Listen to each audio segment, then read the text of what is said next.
feel like vlogging, and I didn't know what kind of vlog I wanted to do. I thought about doing separate vlogs where I read an entire series, but then I couldn't settle on what series I wanted to read. It didn't work out. So I decided that we were going to do a vlog of me starting new series. We're just going to read the first book in about 3 or 4 series, and we're gonna see how we feel about them, and we'll know from there what series we want to continue.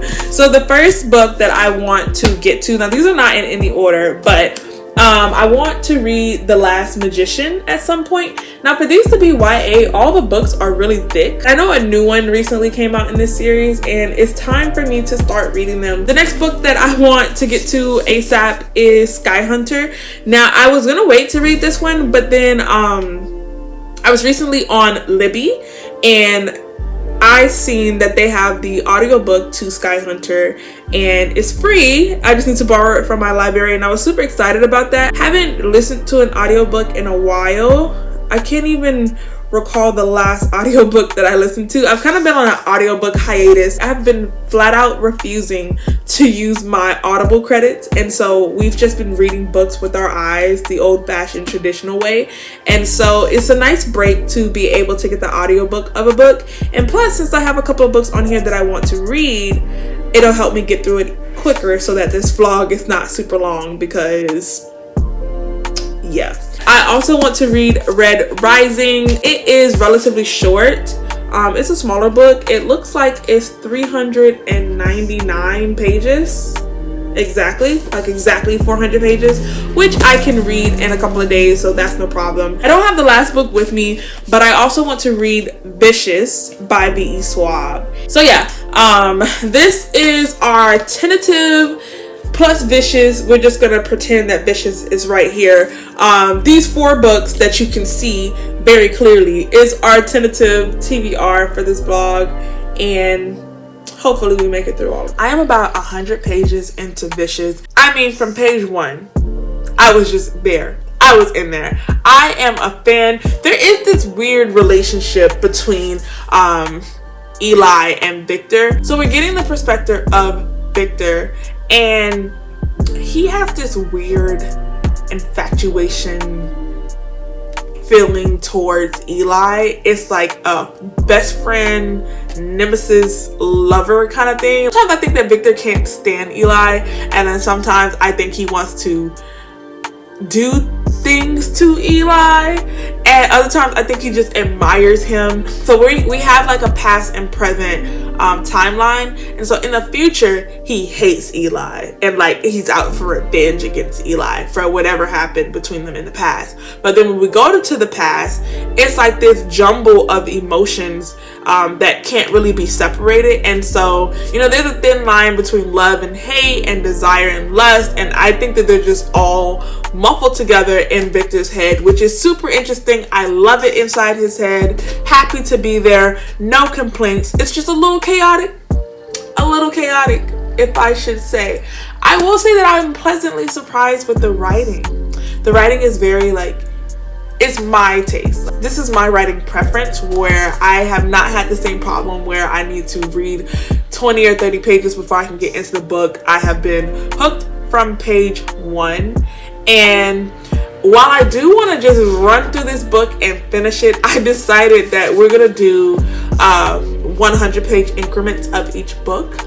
So as much as I don't want to put Vicious down, I am gonna pick up another one and try to read 100 pages of that one, just so that this vlog, I feel like it's gonna go faster if I am moving at the same pace with all the books. And for some reason, I cannot read 200 or 300 pages of one book in a day, but I can easily read 200 or 300 pages of different books in a day. That's just the way my mind works. We're not gonna judge it. We're not going to be judgmental. I think I'm gonna read 100 pages of Sky Hunter. Yeah, we're gonna read 100 pages of Sky Hunter, and I shall be back.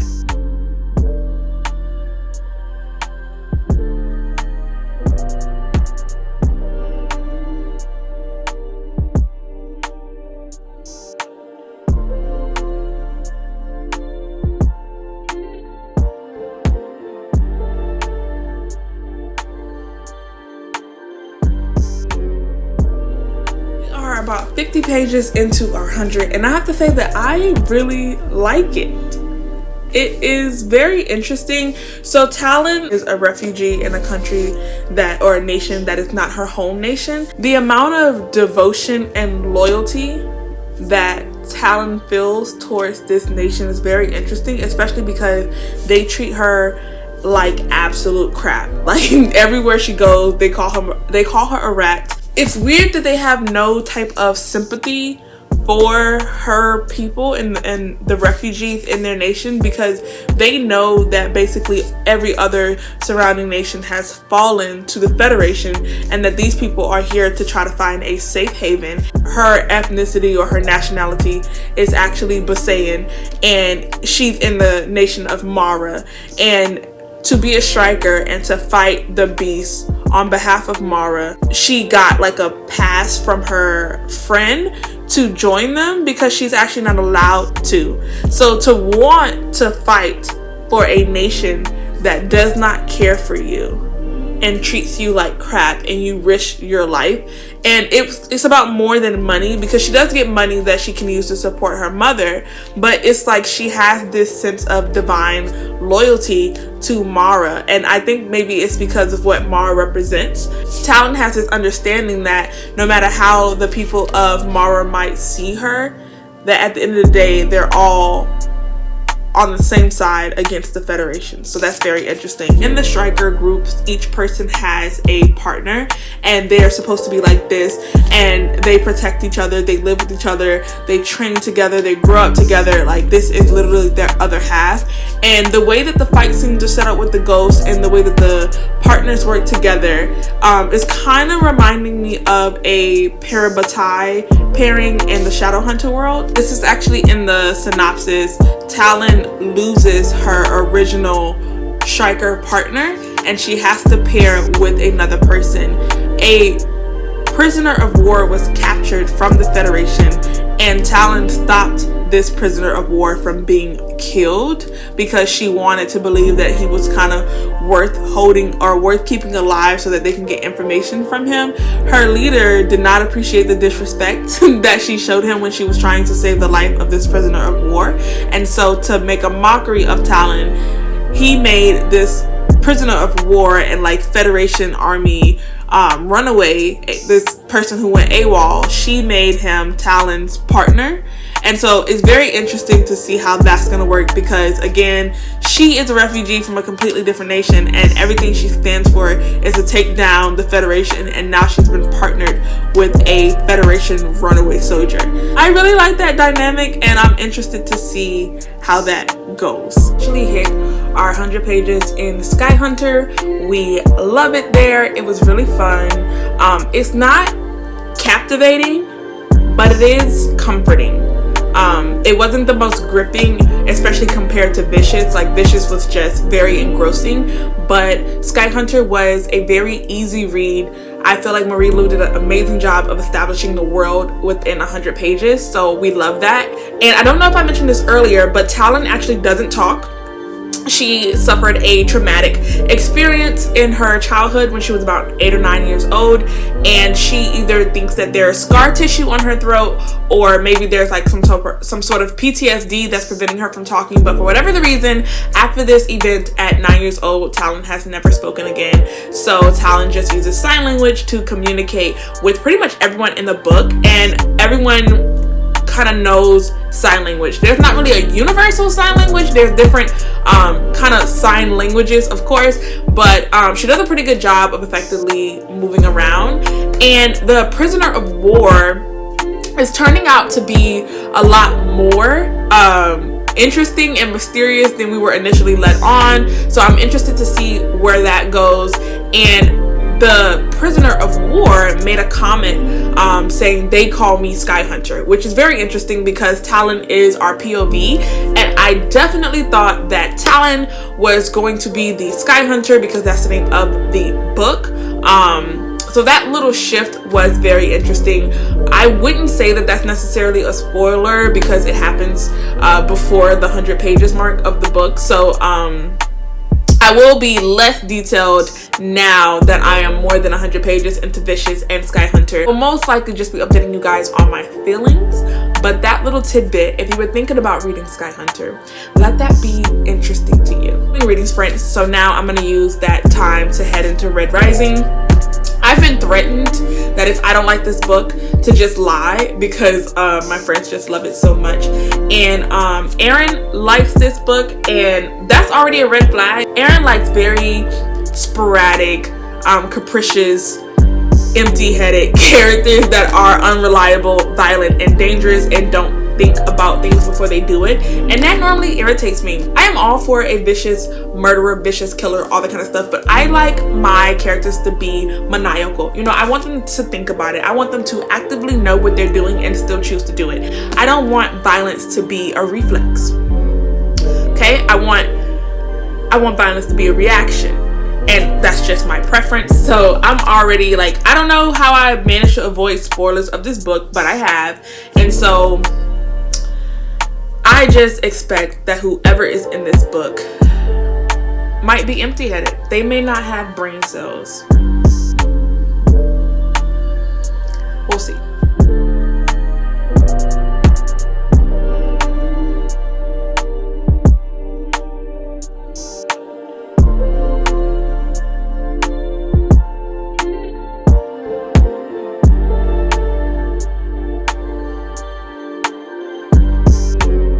It's officially 11:44 p.m. and I have been reading all day.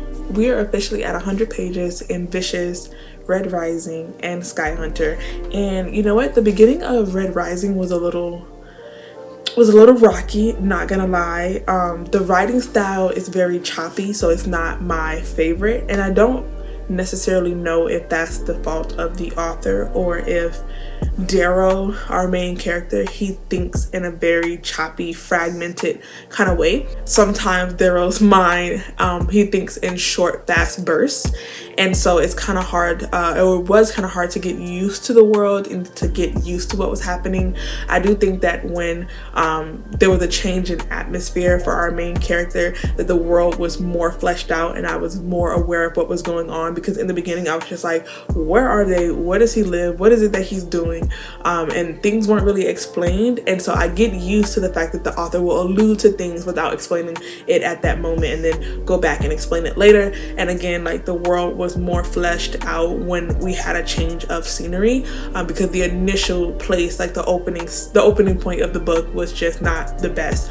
That opening section of the book, like the first 50 pages, like, would have been a 2 out of 5. So now we're on our way up, we're moving up. The last book that we need to read 100 pages of is going to be The Last Magician, and I don't know anything about this book, and I've been reading 3 really good books, and I'm afraid to put this one up against Vicious and Red Rising and Sky Hunter, because it's like, what if this book doesn't get the shot that it deserves because I'm reading it in conjunction with some hard hitters?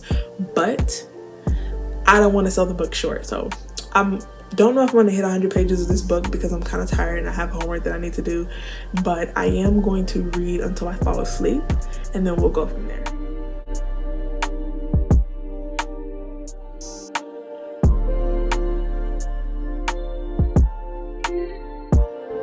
Checking in. I am in the middle of filming. It's been a very busy day, but I did want to come and let you guys know that we did reach our 100 pages in The Last Magician. I have a plastic bag as a bookmark because it's just been chaotic, okay? I really tried it when I decided to read 4 books at one time. So there are multiple timelines in the book. I like 2 of the characters. I like the way that the book, it overlaps the timelines, and there is like a mystery character that I think is going to contribute to the end of the book, but I feel like this is going to have a big twist. Like, you just know when you read a book and you're like, I don't trust anything that's happening right now. I don't trust the characters. I don't trust the plot. I don't trust the writer. I feel like whatever's happening right now and what happens at the end of the book is going to like flip-flop. Like, I feel a twist coming, and I'm looking forward to that. Now, in terms of like rating all the books that I'm reading right now, Vicious is number 1. 2 is probably Sky Hunter, with Red Rising being 2.5, and then this one is coming in last. But that doesn't mean that it's not a good book. We've only read 100 pages, okay? I am telling you guys what slapped within the first 100 pages, and that is going to be Vicious and Red Rising. Sky Hunter is very digestible, so if you're looking for some easy YA to get into, highly suggest Sky Hunter. And I think that this series has so much potential, but we shall see. These are just initial thoughts. I am going to probably film one more video. I'm gonna do some homework, and then we're gonna start our cycle again. I'm going back to Vicious, and then I will check in with you guys. I also recently redid my shelves, and I'm really proud because they were a mess before, guys. Like,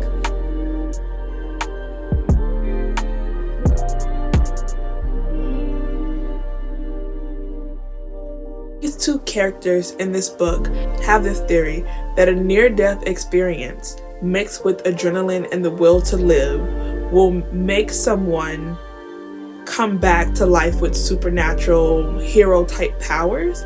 And so they try to create these scenarios where they're put in a near-death experience. So they basically try to kill themselves to get supernatural powers. And it's more than just trying to kill themselves. These characters are actually dying, like actually actively trying to die. And I'm just amazed at there's no limitations to what they're willing to do or who they're willing to screw over. Like, there's no line, there's no boundary, there's no limit, there's no cliff. We're going full stop. I love it here. I love this book so much. I'm pretty certain that this is a villain origin story, or our main character is the villain in this series, which I am so excited about. So excited.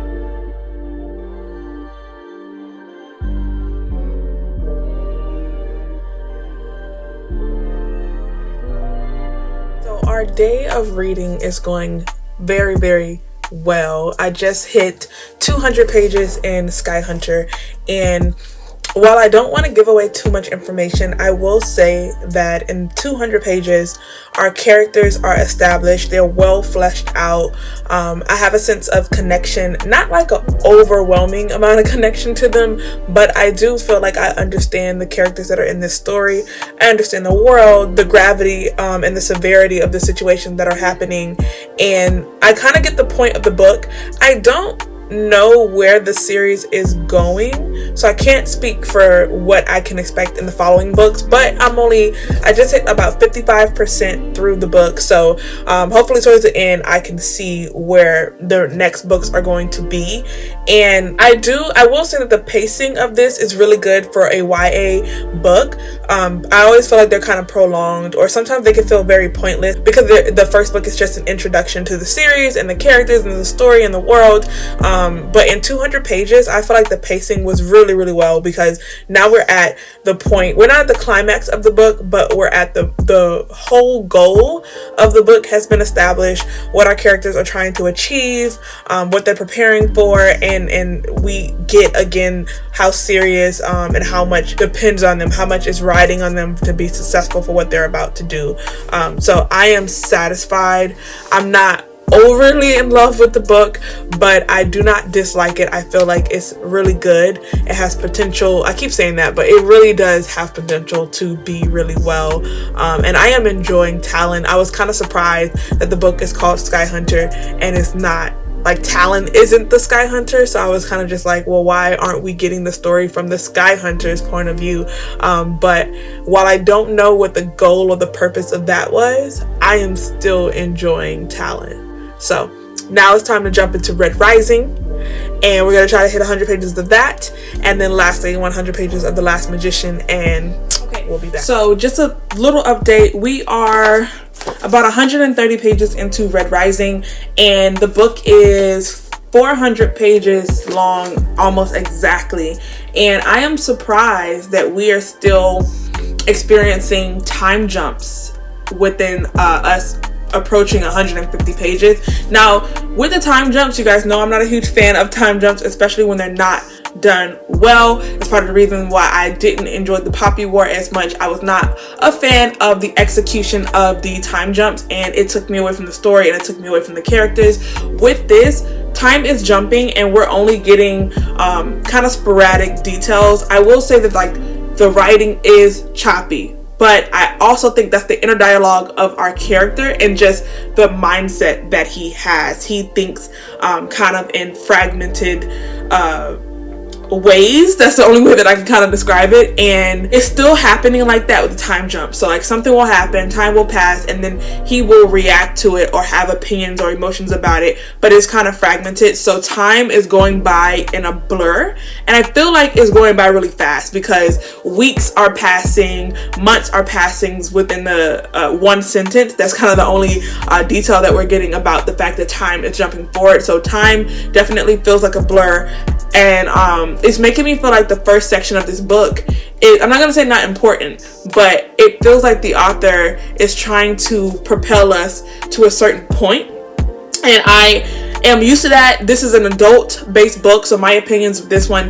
within the first 100 or 200 pages is going to be entirely different from what I think of the YA books that I'm reading, and so that's not necessarily a complaint. I'm just patiently waiting for us to get to whatever destination the author is trying to get us to, because I feel it.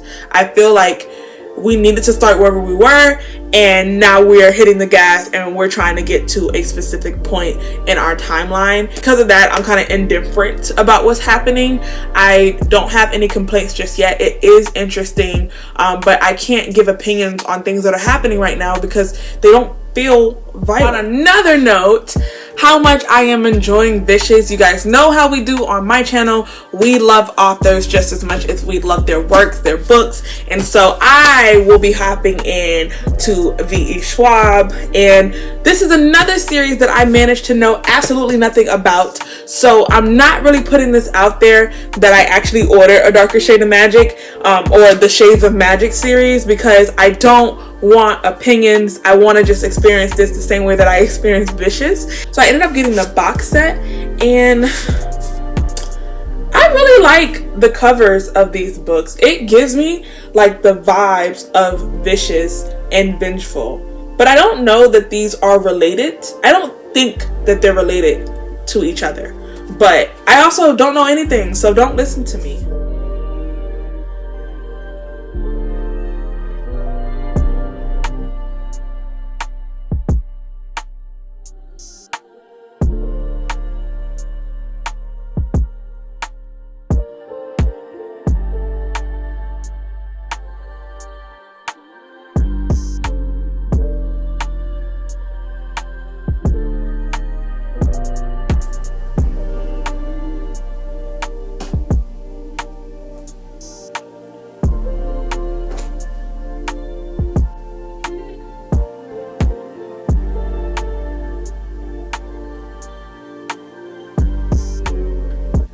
We have arrived at our destination, and our destination is deadly.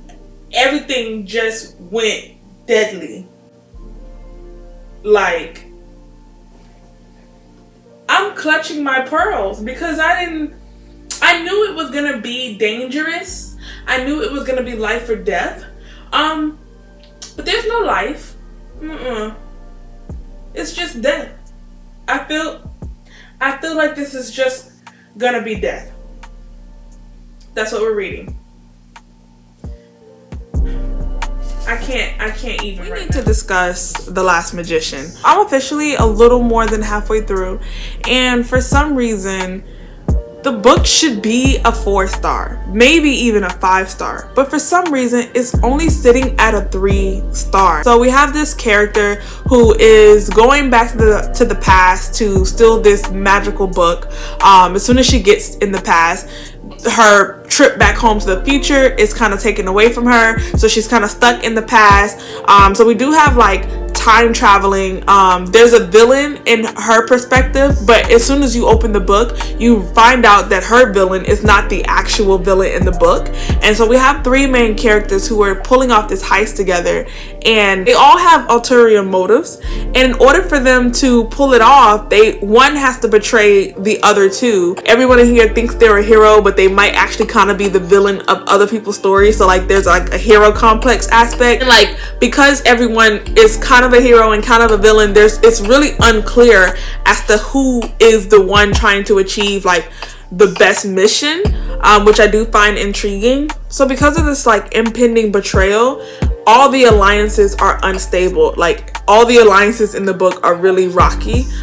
So there is a sense of like intrigue in the book because the plot is definitely intricate. I feel like the author did a good job of like overlaying all these possibilities. So like the book opens with this magician who is trying to like keep the magical book that they're trying to steal out of the hands of the order. And in order for him to do so, he gets rid of the book and he gets rid of himself.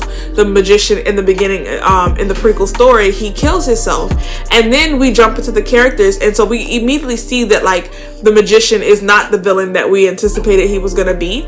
And we don't know if the prequel is before our main character went back to the past, or if that's still the result of her going back to the past. Like, was she already there when he decided to jump off the bridge, or was that supposed to be what happened until she went back in the past? I don't know. There's like so many moving pieces, and like it's actually really good because our main character can like bend time around herself. She's a klepto. She loves to steal. There's so much happening in this book. When I think about the book and everything that's happening, it should be at least 4 stars, and I don't know why it's not. I will say that like the guy who raised her, because our main character doesn't know anything about like her past, the guy who raised her, what if he's the real villain? I feel like that would make it top tier for me if that guy was the villain. But as of right now, we don't really know who the hero or who the villain is in this book. I said that the book was gonna have a twist to it, and I still feel that way. Guys, so it has been 2 days since my last update. I did not feel good the last day that I was reading, and I had some homework and some cleaning and some editing to do, and then I was under the weather, so I did not do any reading. But I don't know if I updated you guys on my last 100 pages of The Last Magician. So The Last Magician has more pages in the book than anything else that I'm reading. I believe that Sky Hunter, Red Rising, and Vicious are all like 375 pages, and The Last Magician is 500 pages. So I feel like I'm just kind of like in this limbo with where the story's going, and I don't feel any kind of way. I'm very indifferent. It's not boring, it doesn't suck, but I'm not gravitating towards it, and that's okay because it's a longer book and it's a longer story. So I don't really have an update on there so far. I will say there was a little bit of an insta love, which I wasn't necessarily a fan of, but it's kind of like a cat and mouse thing right now, so you know, we're making it. Last night I did read 100 pages of Vicious, so now we're going into our 3rd round. If you guys haven't picked up on that, we're going into our 3rd round, and for the next sprint I will be hitting 300 pages in each book. And like I said, for the first 3 books there are only 375 pages, so I will be stopping at like 90% today in Red Rising, Sky Hunter, and Vicious. But last night I did hit 300 pages of Vicious, and like my level of enjoyment in this book is through the roof. I am just stoked that we're getting the POV of 2 villains, and they're both very like murky and in the gray in terms of like their moral compass, and I'm just looking forward to how this ends. And I know that we're not going to necessarily follow them in the 2nd book, so we're going to get a full story when this book comes to an end. But I am tempted to give this book 5 out of 5 stars just off pure enjoyment. I haven't had a slow part of the book. I think that the pacing was done really well in here as well, like exceptionally well, because even during like slow times in the book there's still plot and like page turners. So it's time for me to get into Sky Hunter, and I am looking forward to that one as well, because we left off in like this weird place, and like I said, we have our mission, we have our goal, and the stakes are pretty high. So I want to know what my characters are going to do to achieve. Hit 300 pages in Sky Hunter, and I have to say that I really enjoyed it. We have a little bit of a hint of a male-male romance, and as soon as we found out about it, something drastic happened in the plot line, so we haven't dived into it, but I'm really hoping that things kind of end on an okay note, or like in the future books that we get to go into that, because I really like the potential of the two male characters that are interested in each other. So I would love to know where their story goes. There are some cultural aspects in the book that I picked up on. There is an abusive parent in the book, and we have a son of this abusive parent who, despite a lot of the mistreatment between his father and his older brother, he still has this desire to like please them and to earn their respect, and to, you know, do things the hard way and not have things handed to him in hopes of gaining his father's acceptance. And you even have a character in the book who's, you know, questioning him, you know, why do you still feel like this? Why do you still have this need to please your father when you know that he's abusive? And of course the character answers in their own terms, but I do recognize that that is something that is cultural with Asian culture.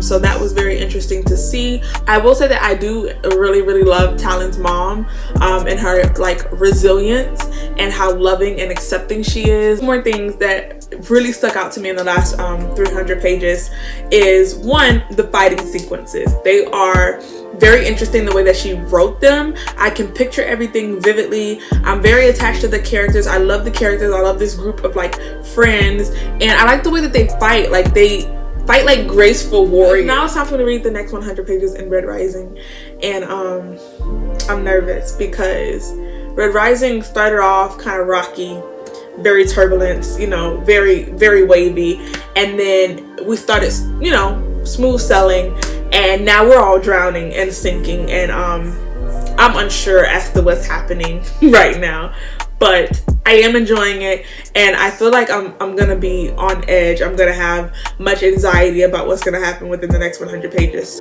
So we will be back. I wonder how long Darrow can pretend to be a gold before he actually becomes a gold. Like, he's too easily acclimated to this environment, and even though his inner dialogue may be conflicting, it's seamless in reality. So he's wearing the skin perfectly. I wonder how long it will take before that becomes his skin. Thoughts? Okay, so we just hit the 300 page mark in Red Rising, and it was actually really good. Like, before, the book was sitting at a 3-star, and now it's a strong 4-star, 3.5, 4-star, depending on how the ending is. Darrow is like solidified in my book. Like, he just earned his respect. He earned his stripes. I will pay him his dues. We are a fan. I was a little skeptical of him in the beginning, but he definitely, I'm on his team. I'm Team Darrow. Also, I wish that we were seeing a little bit more of my favorite character, Severo. You guys know I love political intrigue. Right now, we're at a point in the book where they have to kind of build a mock civilization. They have to do a little bit of colonization of their own to show that they can fit into the society that they're trying to fit into. And it's going very well because everybody is like Napoleon, Genghis Khan, very interesting, and they're all going up against each other, and they're having to take slaves and get acclimated, and it's just top tier. Like, I wish that we had started off like that, because then it would have definitely been 5 out of 5 stars. Right now, The Last Magician is also sitting at 3 stars. I don't feel like the book, even the ending, is going to get it to a 4-star. I am definitely going to continue with the series because I do like the way the author writes. So yeah, I'm going to jump back into that one and try to read 200 pages instead of 100 pages before I go to sleep. And then tomorrow is a wrap-up day. We're gonna wake up. We have about 60 to 75 pages left in each book, and we're gonna finish it off and see how we feel. Good night, guys. So it is the next morning, and we have officially finished The Last Magician, and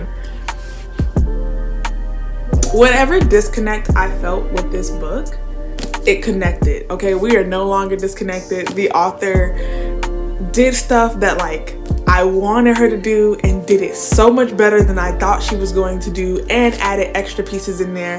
Like, this book we did a full like 360, and I mean 360, like from where we started at and where we ended at. Like, did we even achieve anything?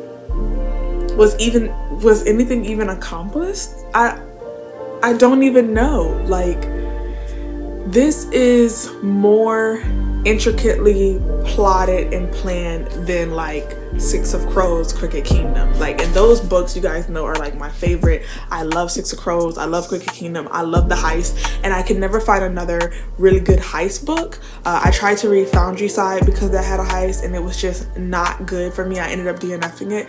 This is similar to Six of Crows in a lot of ways. It is not the same book, but I feel like if you like Six of Crows and you like Cricket Kingdom, like the plot in this bad boy here, like, we did so much reading and like so much was happening, and like the payoff for this book didn't start really hitting until like the last 50 pages, and then we were still getting payoff from like plots in the very beginning. Like, from the prologue, we were getting payoffs down to the very last page. Like, the last 25 pages was just payoff after payoff after payoff. We got so many twists. Like, I felt we were gonna have twists in this book, but at the end it was more plot twists than I was even expecting. This is top tier YA. Highly recommend.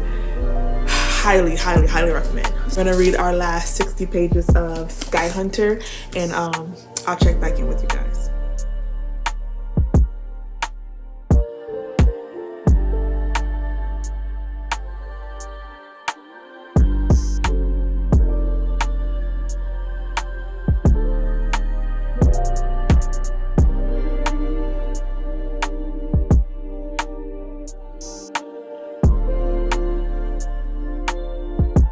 So we just wrapped up Vicious. This ended up getting 5 stars out of me, honestly, based off pure enjoyment. I love the ending. It was super open-ended, and it allows for Victoria to go in and write other books, even with the same characters. Like, I would totally be here for a round 2 or a round 3, round whatever, of Victor and Eli going at it again. Definitely gonna be reading Vengeful. I don't know anything about that one either, and I'm gonna try to go into it as completely clueless as I was in this one, so I can get an unaffected opinion, and I'll be sure to tell you guys about that in another video. And we have finished Red Rising. How the book started and how the book ended feels like years of growth in the characters, in the plot, in the writing for the author. As far as the time jumps being like a blur, that never stopped. The time constantly feels like you're in a car like doing 80 miles per hour, and like time is the trees that are on the road. Like, you see them, but you can't like distinguish anything.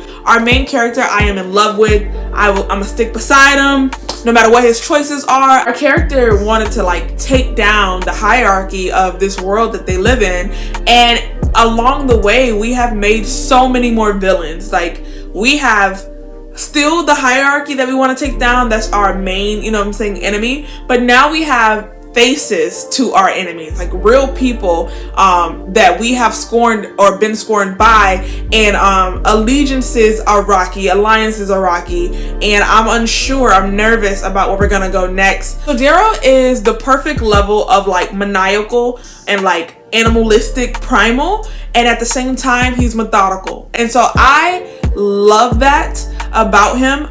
Most of the time we just have these brute characters that solely react on violence, and their violence is like a reflex to them, and that is Darrow, but he does still have methodical approaches and like mindsets, and he does think things out. He may execute his plans through violence, but he still has plans, and they are still executed, and it doesn't matter how they're done, they're done. And I support that. I'm hoping to see more of several as we move into the next books. But yeah, overall, like, I am so happy with all of the books that I've read. The books have not been hitting in 2021 like they were last year, and this is like the best reading experience that I have had. There's not a single book on here that got 3 stars. The Last Magician ended up pulling out 5 stars, even though we didn't really want to give that to them. Sky Hunter got 4 stars, Red Rising got 4 stars, and Vicious got 5 stars. This was a really great reading experience, and I am so happy. So I will see you guys in my next video. Bye.